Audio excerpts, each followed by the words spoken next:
Good evening again. I want us to continue on base of disadvantages of living in Australia.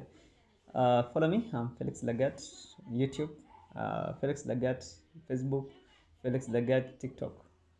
Will explain to you and to these things that is supposed to be is very crucial for you as a student or as a worker will be longing if you wanna go to abroad. Now I want us to understand that there's in advantages based in Australia, as you have known that good education, multiculturalism, good health cares, talk about excellent educations, talks about good working environment, talks about strong economy, high living standards, which is provided by the country. Now there should be disadvantages. Disadvantage number one, there is what you call high cost of living, and particularly for the housing. This is very rampant again compared to that of United Kingdom. As you remember, this high cost of living, whereby renting a house in Australia now is just like a drama because it is very expensive. Thus, it has to make you join together with a friend so that you can easily host yourself there. So the cost of living is very high indeed. Now, number two talks about high level of traffic. This is because there's traffic congestions. Many people have bought their cars. Many have cars along the cities, and now it is especially when you go to the major cities, it's very hard. Many of the students have cars, workers have cars, little children have cars, so it brings about congestion all over the cities. Now, another thing is risk of bushfires. There is bushfires and natural disasters. They sometimes due to Australia being cold, they can experience some natural disasters. Yeah, yes, you can understand. When you're working in a cold environment, sometimes they may experience storms. Yeah, which can bring challenges to the cities or the nearest residential homes.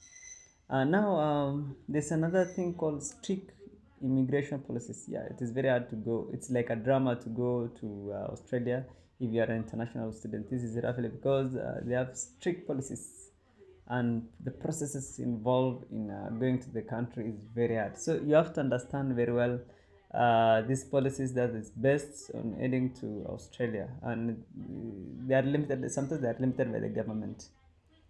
There's lack of what you call English proficiency, and this lead to unemployment definitely because if that's why there's what you call English tests if you want to go to Australia, and this brings a lot of problems to many people, especially those countries who are speaking Arabic, those countries who are speaking Spanish, those countries who are speaking Germany. So it can create problematics for them if they want to join the country itself because they should know how to speak in English thoroughly, and this leads to unemployment for the most of the students.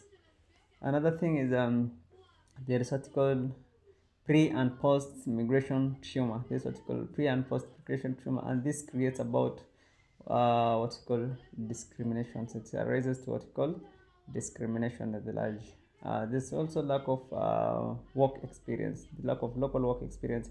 If you don't have local work experience, it means that it is very hard to be employed to very big companies, and I think that's the cons or the disadvantages based in Australia. So now you can talk about number one, the high cost of living standards, the high level of traffic congestions.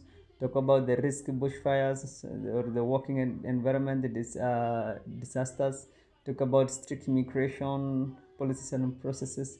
Talk about lack of English proficiency leading to unemployment. Lack of this what you call pre and post immigration trauma, which creates discriminations, and there's a lack of local work experience. Thank you. Continue watching my videos. I will show you more.